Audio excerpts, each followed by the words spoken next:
사무엘하 6장 11절 함께 보시겠습니다.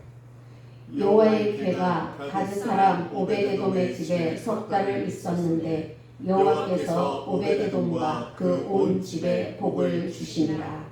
아멘. 우리가 내 본질이 뭔지, 우리가 예수 믿는 본질이 뭔지 이걸 모르면 자칫 잘못하면 기복신앙으로 흘러버립니다. 그리고 하나님의 의도와 섭리하고는 전혀 다른 삶을 살 수밖에 없는 거죠.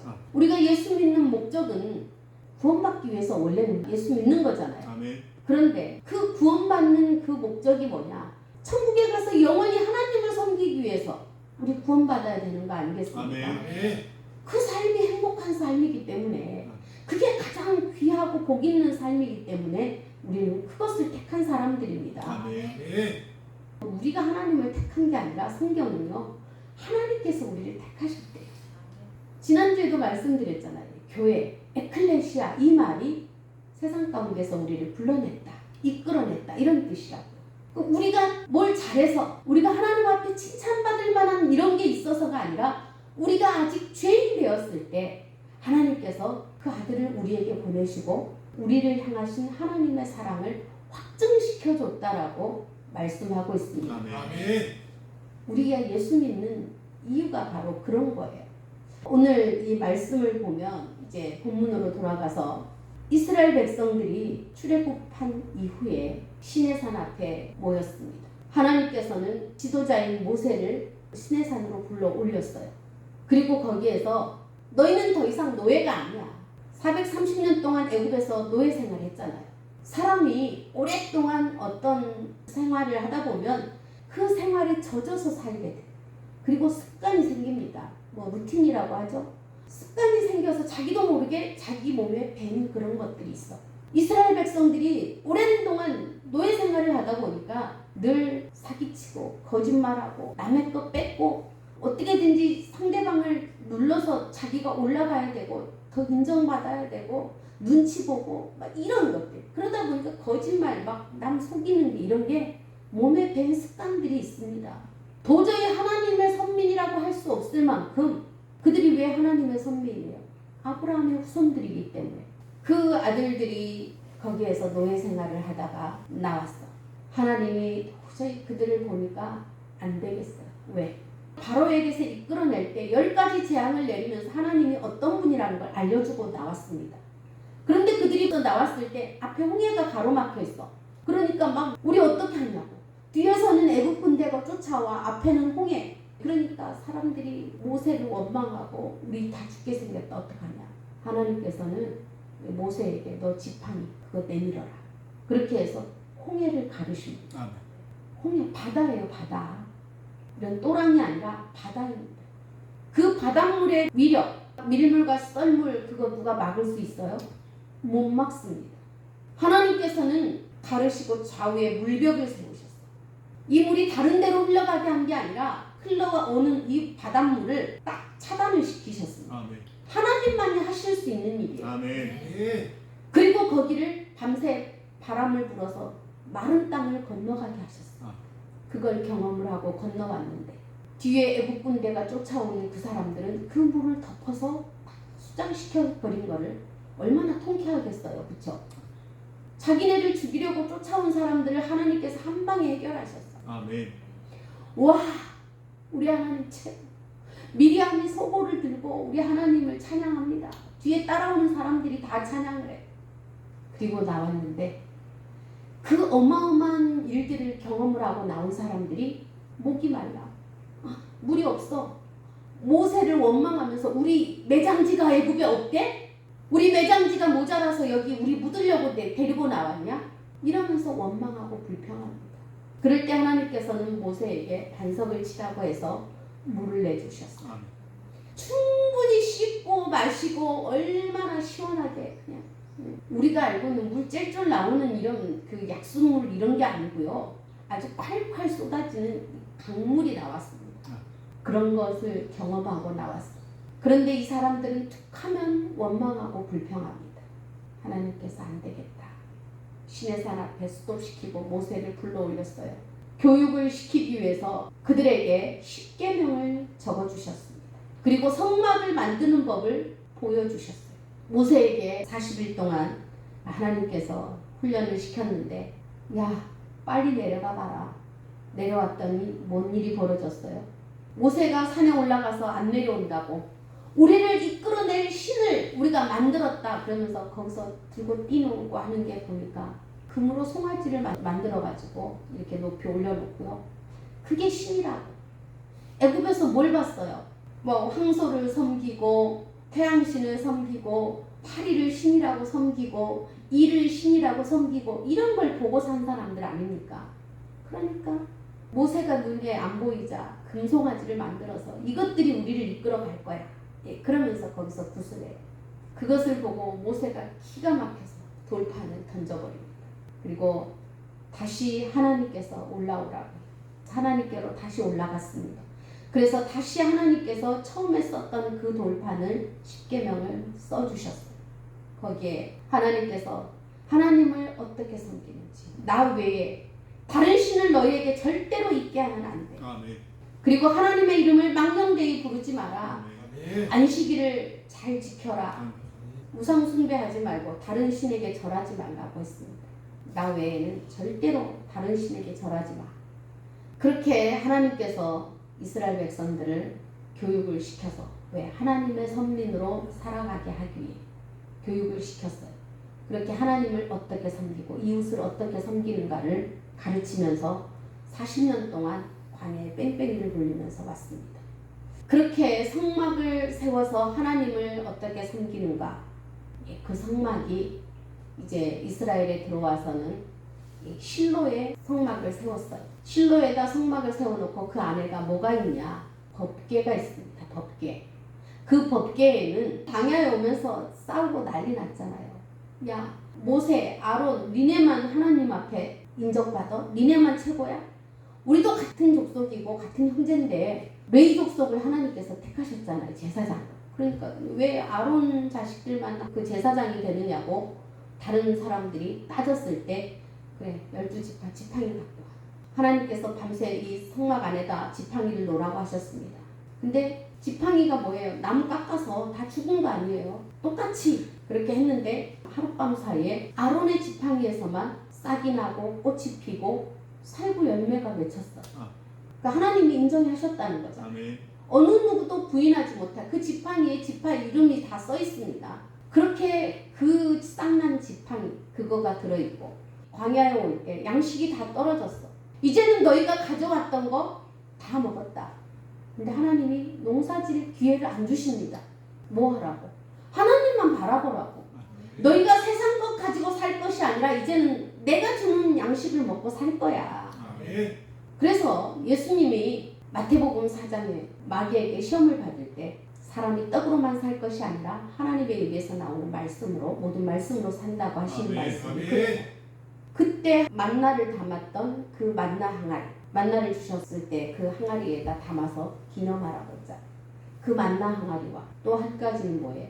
십계명 돌판 이렇게 그거를 넣어서 만든 궤 그 법궤가 바로 그 성막 안에 있었습니다. 그러니까 이 하나님의 법궤는 위에가 쉬운 자라고 해서 그룹들 천사들이 덮고 있어. 그걸 절대로 아무나 만질 수가 없었습니다. 그거를 들여다봐도 화를 당했고 법궤가 있는 지성소에는 아무도 들어갈 수가 없었어요. 1년에 딱 한 번 대제사장만 그것도 몸을 성결하게 했을 때 들어갈 수 있었습니다. 백성들의 죄를 대속하기 위해서 피를 가지고 들어가서 뿌리고 하나님 앞에 제사를 드리고 나오는 그런 의식을 했었는데 그 법궤를 그들이 엄청 신성시 여겼잖아요. 그 법궤야말로 하나님의 임재를 상징하는 것이었어요. 아멘. 그러니까 이스라엘 백성들이 그 법궤를 하나님 모시듯이 모셨어요.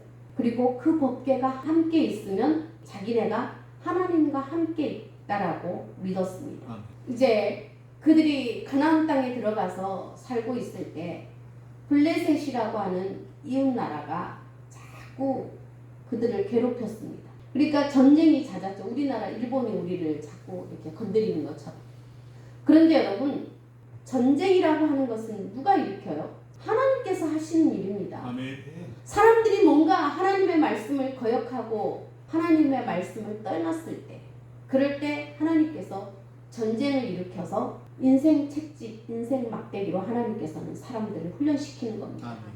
그래서 전쟁을 일으켜서 자꾸 그들이 이스라엘을 괴롭혀. 그러면 그들이 뭐 하나님 도와주세요. 정신도 차리고 또 전쟁에 나갈 때 하나님 우리를 도와주세요. 어떻게 해요? 이렇게 하면서 돌이키기도 하고 그러면 하나님께서 잠시 그 전쟁을 통해서 혼내키고 원위치 시켜주시고 이런 일들이 많이 있었습니다.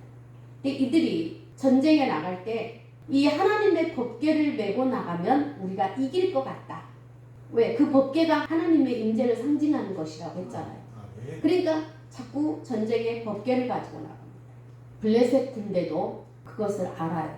아, 쟤네들한테는 이 세상의 신이 도저히 감당할 수 없는 엄청난 신이 있다더라. 홍해를 가르고 나오고 쟤네들을 건들기만 하면 다 죽여버리고 이런 신들이 있다는 걸 알고 있습니다. 왜? 자기네는 신상을 섬기기 때문에.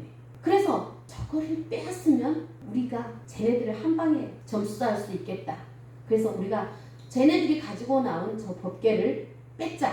이렇게 전략을 세웁니다. 엘리 제사장의 아들 비누아스와 홈리가 이 전쟁을 하러 나갔는데 법궤를 메고 나가요. 왜? 걔네들이 제사장이니까. 법궤를 메고 이렇게 나갔다가 법궤도 빼앗기고 3만 명이 죽습니다. 다윗이 왜 나중에 법궤를 모시러 갈 때 3만 명을 데리고 갔을까요? 의미가 있겠죠. 그 아벡 전투에서 3만 명이 죽고 법궤는 빼앗겨버리고 이 블레셋 사람들이 이 법궤를 빼앗아 가지고 가서 자기네가 섬기는 다곤 신전에다가 이 법궤를 모셔놓습니다. 모셨다라기보다 갖다 놓는 거지. 다곤 신상 옆에다 갖다 놔. 그리고 자기네가 자축을 합니다. 아침에 일어나니까 다곤 신상이 다 엎어져 있습니다. 뭐야 이거? 왜 엎어져 있지? 균형이 안 맞았나? 일어나서 뒷날 이렇게 세워놨어. 하룻밤을 자고 났더니 이번에 또 엎어졌습니다. 그런데 이번에는 목이 댕강 잘라져. 손목이 딱 잘라져. 문지방에 걸쳐 있는 거. 그래서 그걸 에글론으로 또 옮겨가요. 몇 군데를 옮겨갔는데 간 곳마다 사람들이 이 몸에 독종이 생기고 쥐떼가 출몰해서 곡식을 다 먹어버리고 난리가 나요. 그 쥐가 질병으로 옮기잖아요. 그러니까 사람들이 도저히 안 되겠다.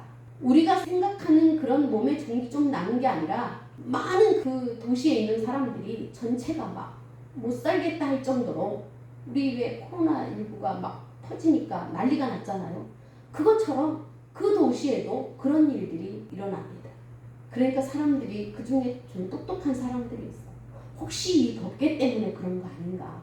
우리가 이거 그냥 쟤네한테 돌려보내자. 이 신은 우리의 신이 아니라서 저쪽 나라로 돌려보내자. 그런데 그냥 돌려보낼 게 아니라 금으로 독종 모양의 이런 것들을 만들고 쥐 모양 이런 것들을 다 만들어서 그 법궤에 같이 실어서 보냅니다. 새끼가 있는 어미소 2마리를 골라. 그리고 새 수레를 이렇게 2마리가 끌고 가게 합니다. 왜 2마리고 왜 새끼 있는 소를 골랐냐면 새끼가 뒤에서 울면 어미소는 절대로 앞으로 갈 수가 없어. 새끼한테로 돌아와야지. 그리고 한 마리는 그럴 수도 있으니까 이 2마리가 같이 가면 뒤를 안 돌아보고 그냥 가면 이거는 그 신이 그렇게 한 일이기 때문에 돌려보내는 게 맞다. 만약에 그게 돌아오면 우연히 생긴 일이다. 그렇게 해서 법궤를 이 수레에다 실어 보냈는데 그 수레가 베세메스로 똑바로 가. 베세메스가 이 블레셋하고 접경 지역이거든요. 막 유대인들이 그걸 보고 법궤가 돌아온다고 좋아서 손뼉을 치고 막 너무 좋아서 하나님의 법궤가 돌아왔다고. 그 법궤를 싣고 온 소 2마리를 잡아서 수레를 부셔가지고 하나님 앞에 번제를 올려드립니다. 그런데 문제는 하나님의 궤가 돌아왔어. 얼마나 좋았겠어. 그걸 들여다봤는데 70명이 죽습니다. 어떤 성경에는 5만 70이라고 돼 있는데 그 도시의 인구를 봤을 때 5만은 잘못 기록된 그것은 한 70명 정도가 죽어요. 그러니까 아이고 안 되겠어. SMS에 놔둘 수 없다. 그래서 기럇 여아림으로 법궤를 옮겨갑니다. 레위인들이 사는 곳입니다. 거기가 가드림몬이라고 하는 곳인데 거기에 엘르아살이라는 사람을 제사장으로 딱 정해가지고 법궤를 지키게 합니다. 성경에 법궤를 모시게 했다고 하지 않고 지키게 했다. 이렇게 나와요. 그 집에서 어떤 성경에는 70년이 있다고 하고 어떤 성경은 20년이 있었다고 해요. 근데 아마 20년이 맞을 겁니다. 70년이든 20년이든 그 집에 하나님의 법궤가 있었는데 그 집이 복을 받았다는 말이 성경에 한마디도 없어요. 오히려 그 집에 법궤가 모셔져 있을 때 다윗이 왕이 됩니다. 다윗이 왕이 되어서 나는 이렇게 백향목 궁에서 사는데 하나님의 법궤는 아직도 기럇여아림에 있는 게 마음이 아파서 법궤를 모셔와야 되겠다. 그래서 이제 3만 명의 찬양대 이런 사람들을 동원해가지고 하나님의 법궤를 모시러 갔어. 그러니까 대행사를 하러 간 겁니다. 지금 왕이 오는 거잖아요. 그러니까 이 엘르아살이 으쓱했어. 우리 집에 왕이 와. 그 아들 아요하고 우사를, 아요는 법궤 앞에서 진행하게 하고 우사는 뒤쪽에서 이렇게 법궤를 지금 호위하게 했습니다. 3만 명의 찬양대 앞에서 법궤를 모시고 가는데 얼마나 으쓱했겠어요. 그래서 아마 우사가 그냥 하나님의 법궤를 만진 것도 물론 잘못이죠. 그런데 내가 하나님의 법궤를 지켜, 이런 마음이 분명히 있었다라는 거죠. 성경에는요, 여호와께서 우사를 충돌해서 죽이셨다라고 했습니다. 이 충돌했다라가 파괴시켜버렸다, 이런 뜻을 가지고 있어요. 그러니까 우사의 마음속에 있던 그 교만, 그거를 파괴시켜버렸다는 거죠. 하나님은 우리의 행동도 중요하지만 마음을 훨씬 더 중요하게 생각합니다. 아멘. 아니, 어떻게 하나님의 법궤가 떨어지는 걸 당연히 막아야 되지 않아? 방법도 잘못됐다라는 거죠. 하나님의 법궤는 반드시 4명이서 어깨에다 매야 합니다. 고리를 긴 장대에다 깨서 앞뒤에 매게 돼 있습니다. 그런데 그것을 새 수레에다가 폼나게 하려고, 얼마나 멋있겠어요. 수레에다 싣고 지금 이렇게 가는데 찬양대가 빵빠레 물려서 소가 놀랐는지는 모르겠습니다. 그런데 소가 뛰니까 수레가 흔들려서 법궤가 떨어지려고 하니까 우사는 당연히 잡아야지. 그런데 하나님은 우사를 충돌해서 죽이셨다라고 해요. 그러니까 우리가 어떤 일을 할 때 하나님의 말씀대로만 살아야 합니다. 아멘. 내 생각과 내 방법대로 살면 안 되고 하나님의 말씀대로 살아야 되는 것을 우리가 볼 수 있어요. 아멘. 세상이 아무리 변해도 그때 자동차가 아마 있었으면 자동차에다 싣고 갈 수도 있겠죠. 근데 하나님은 처음에 우리에게 뭘 지시를 했는가, 그 지시대로, 말씀대로 우리는 신앙생활을 해야 합니다. 아멘. 그렇게 해서 하나님의 법궤 때문에 사람이 죽고 나니까 다윗이 맥이 빠져. 두려움이 막 몰려옵니다. 그래서 그냥 거기에다가 놓고 사람들은 다 돌아갑니다. 그 법궤를 사람이 죽었는데 누가 모셔가려고 하겠어요. 그럴 때 오베드돔이 자기 집으로 모셔갑니다. 단 3달 있었어. 그런데 소문이 들려옵니다. 오베드돔이 엄청나게 복을 받았대. 다윗에게 들려옵니다, 그 소리가. 그래서 다윗은 다시 한번 하나님의 법궤를 모셔올 용기를 얻어. 하나님이 우리를 죽이고 무섭게만 하는 분이 아니구나. 법궤 때문에 사람이 죽기만 하는 게 아니구나. 그거를 알게 됩니다. 오베데돔이 하나님의 법궤를 모시고 있으면서 어떤 복을 먼저 받았는가 우리가 한번 살펴볼 이유가 있습니다. 사무엘하 6장 12절에 혹이 다윗 왕에게 구하여 가로되 여호와께서 하나님의 궤를 인하여 오베데돔의 집과 그 모든 소유에 복을 주셨다 한지라.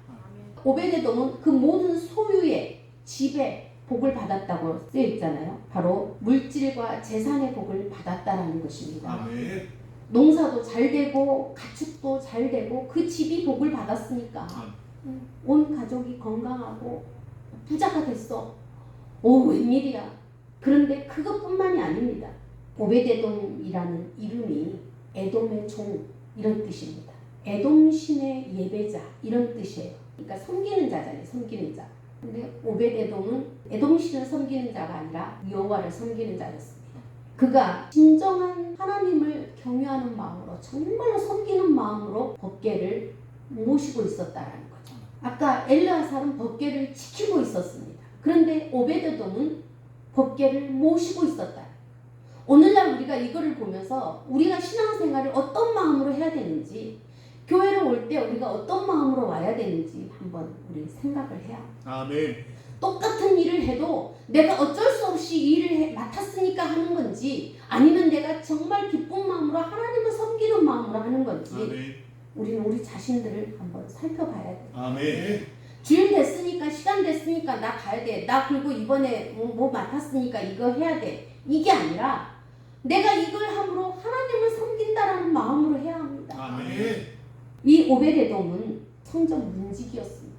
오베데돔이 어떤 복을 받았는가? 역대상 26장 1절에서 4절까지를 보면 고라 사람들의 문지기 반열은 이러하니라. 아삽의 가문 중 고레의 아들 무셀레마의 아들들인 맏아들 스가랴와 둘째 여디의 야엘과 셋째 스바랴와 넷째 야드니엘과 다섯째 엘람과 여섯째 여호하난과 일곱째 엘려호의 네이며 오베데돔의 아들들은 맏아들 스마야와 둘째 여호사밧과 셋째 요아와 넷째 사갈과 다섯째 느다넬과 이렇게 그 가족들의 이름을 쫙 적어요. 오베데돔이 하나님의 법궤를 잘 모시고 있으므로 그들이 물질의 복만 받은 게 아니라 형제들도 같이 복을 받고 자손들도 번성하고 같이 복을 받았어요. 첫째, 자손이 번성하는 복을 받았습니다. 아멘. 오베데돔에게서 난 자가 62명이며 어떤 성경 구절에 68명이라고도 돼 있어요. 근데 오늘 본문에는 보면 8절에 보면 62명이며 이걸 봤을 때 오베데돔의 자손이 큰 복을 받았다는 것을 우리가 알 수 있어요. 아멘. 둘째는 자손들 중에서 큰 인물이 나왔습니다. 그 아들 스마야도 두어 아들을 낳았으니 저희의 족속을 다스리는 자요 큰 용사라. 이 큰 용사라는 말이 지도자가 배출되었다라는 얘기죠. 그리고 세 번째는 형제들 모두 능력이 있는 유능한 사람들이었습니다. 8절에 보면 이는 다 오베데돔의 자손이라. 저희와 그 아들들과 그 형제들은 다 능력이 있어 그 직무를 잘 하는 자니, 여기서 능력이 있다는 말은 재력이 있다. 그리고 막강한 군사력을 가졌다. 지혜가 있다. 이런 뜻 아니겠습니까? 오베데돔이 하나님 앞에 복을 받으니까 그 한 사람이 하나님을 잘 섬겨서 이런 복을 받으니까 온 집안이 일가 친척들이 다 복을 받았다라는 얘기입니다. 아멘. 저와 여러분이 한 사람이 예수를 잘 믿으면 이런 복을 받을 수 있습니다. 아멘.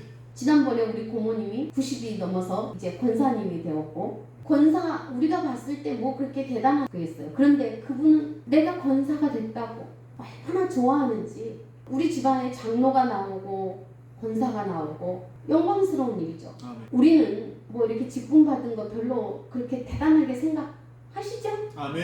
예. 정말로 하나님 앞에 직분을 받은 것은 엄청난 축복입니다. 아멘. 우리 세상에서도 뭔가 좀 한 자리 하면 다 좋아하고 축하해 주는데 하나님 앞에서 뭔가 하는 일은 세상 거하고 비교할 수 없습니다. 아멘. 오베데돔이 그 법궤 꼴랑 3개월이에요. 3개월. 그 3개월 동안에 얼마나 정성스럽게 모시고 있었는지 어떻게 했다라고는 안 나와 있습니다. 자세한 거. 근데 모시고 있었다. 이렇게 표현이 나와요. 엘르아살은 법궤를 지켰다라고 나오고요. 오베데돔은 법궤를 모시고 있었다라고 나옵니다. 아멘. 우리 예수님을 섬기며 사십시오. 아멘. 성령을 모시고 사십시오. 아멘. 그냥 성령께서 내 안에 와서 우리에게 있다 이렇게만 생각하지 마시고 우리는 그 우리에게 오신 그 성령님을 모시고 살아요. 아멘. 아멘. 모시면서 잘 섬기면서 주님 어떻게 할까요? 성령 하나님 어떻게 할까요? 성령은 지혜의 신이요 모략의 신이요 재능의 신이요 그런 신 아닙니까? 아멘. 그분한테 물어야지. 그런데 우리가 예수 믿는다고 평생 다니면서도 크게 내세울 게 없어. 부끄러운 자기만 구원받아. 그러면 우리의 신앙을 한번 점검해 봐야 됩니다. 똑같이 법궤를 모시고 있었는데 한 사람은 그 법궤로 인해서 자식이 죽는 아픔을 겪잖아요. 무사가 죽었습니다. 그런데 반대로 오베데돔은 3개월 모셨는데도 온 집이 복을 받았다. 자손들이 복을 받고 형제들까지 복을 받았다라고 큰 용사였다라고 이렇게 기록하고 있습니다. 아멘. 아멘. 그리고 그들이 잠시만 복을 받은 게 아니고 이제 다윗이 이들을 다 데리고 예루살렘으로 갔습니다. 이 오베데돔을 영원한 문지기, 하나님의 법궤를 지키는 영원한 문지기를 세웠어요. 그리고 그 남문이라고 하는 오베데돔이 지키는 문은 왕이 출입하는 문입니다. 얼마나 큰 복을 받았어요. 문지기가 뭐 그렇게 대단하겠냐. 원래 이 문지기는 천한 직업이잖아요. 그런데 뭐를 지키느냐는 엄청나게 중요합니다. 바로 하나님의 법궤를 모시고 자기가 그렇게 사모하면서 모셨던 그 법궤를 자기 일평생을 모시면서 살 수 있는 그런 은혜를 누렸다니까요.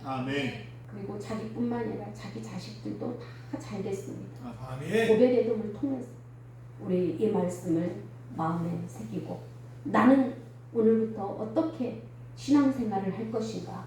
우리의 이 예배드리는 자세가 달라져야 될 것이고 예배 교회로 오는 마음 자세가 달라져야 할 것입니다. 그렇게 해서 우리 남들이 다니는 교회 그냥 다니는 게 아니라 정말 우리에게 보내주신 그 성령 하나님 이분을 통해서 우리가 예수를 더 잘 믿고 오직 하나님만 섬기고 모셔서 우리 자손대대로 주의 복을 받고 하나님 앞에 큰 영광 돌리는 저와 여러분이 되기를 예수 이름으로 축복합니다. 아멘.